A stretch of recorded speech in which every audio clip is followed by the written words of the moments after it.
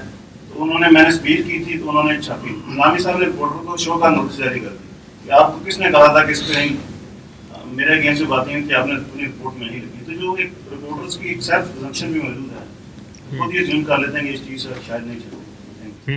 بالکل, اسٹوری کو کرافٹ کرنا یہ بھی, اب چونکہ پھر چوائس ہماری اپنی نہیں ہوتی. جی کوئی اس میں سر میں ایک چیز کہنا چاہوں گا, ایڈیٹوریل پالیسی کے حوالے سے بات کی گئی. سر فریڈم آف ایکسپریشن تو ہے, لیکن آبویسلی کہ ہمیں اگر ہم مذہب کے حوالے سے بات کریں کچھ نہ کچھ رولز اینڈ ریگولیشن ہیں, ہم اس کے اندر رہیں گے. اسی طرح سے جو ریاست ہے, ریاست کے کچھ آئین ہے اس کے اندر رہیں گے, ہم بات کریں گے. اسی طرح سے ہم ٹاؤن کو جوائن کرتا ہوں جو بھی ادارہ, تو اس نے بھی اپنے کچھ نہ کچھ نارمس ریگولیشنس کی آواز مجھے دیے. مجھے اس کے اندر رہتے ہوئے میں نے جب کانٹریکٹ سائن کیا تو یا ان کا آفر کو قبول کیا تو اس کو میں نے دیکھ کے ہو کیا, تو مجھے اس کے اندر رہتے ہوئے کام کرنا ہے. اچھا, اب اس میں آ جاتا ہے کہ کوئی چیز ہے جو اس پالیسی سے کنفلکٹ کر رہی ہے. تو اس میں چھوٹی سی مثال دوں گا کہ حامد میر صاحب نے ایک انٹرویو کیا اسامہ بن لادن کا, لا کے کیا اور صاحب اخبار کو ریٹرن نہیں کیا, یہ تو نہیں چل سکتا. انہوں نے پھر وہی انٹرویو ایک اور اخبار کو دے دیا. تو مطلب یہ کہ اگر ایسی بھی کوئی چیز ہوتی ہے بالکل تو ہم یہ چیز بھی ہمارے پاس آپشنس موجود ہیں. اب ہم وہی آپشن ہم سوشل میڈیا پہ کے ذریعے سے ایکسپریس کر دیتے ہیں. تو ایڈیٹوریل پالیسی میں ہم کس طرح سے اپنے آپ کو فٹ کر سکتے ہیں. بالکل, ختم کریں. میرا خیال ہے کہ آپ جی جتنی بھی بات ہوئی اس کے اندر صحافی کو آزاد کس طرح کے کیا جائے یہ بات ہوئی. کیونکہ میرا خیال سے صحافی آزادی اس صورت میں ہوتا ہے جب وہ نوکری چھوڑتے ہیں. اس کے علاوہ صحافی آزادی نہیں. صحافی آزاد, صحافت آزادی کی تحریک ہے تو پھر معنی جا رہی ہے.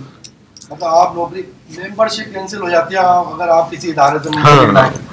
دیکھیں ہم صحافی کی آزادی کی نہیں, صحافت کی آزادی کی بات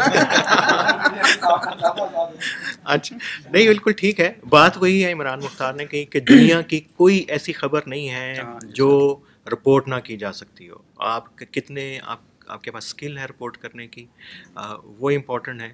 اور سب سے امپورٹنٹ یہ ہے کہ آپ اپنے آپ کو پروفیشنل جرنلسٹ کے طور پہ لیتے ہیں یا ایجنٹ آف چینج کے طور کے اوپر لیتے ہیں, یہ آپ کے اپنے ہاتھ میں. بہت شکریہ عامر رانا صاحب, آج آپ نے بڑی زبردست اور بڑی فکر انگیز گفتگو کی, اور کئی پہلو ایسے تھے کہ جن پر اس سے پہلے مین اسٹریم میڈیا پر گفتگو نہیں ہو رہی تھی. آج صحافی آپ کے ساتھ بیٹھے ہیں, آپ صحافیوں کے ساتھ بیٹھے ہیں, تو ہم نے بڑی دلچسپ انداز میں بڑے اہم ایشوز پر بات چیت کی ہے. میرا خیال یہ ہے کہ آئندہ ہم جب رپورٹنگ کریں گے یا ایشوز کو زیر بحث لائیں گے تو چیزوں کو سمجھنے میں آپ کی گفتگو بڑی ممد اور معاون ثابت ہوگی. بہت شکریہ.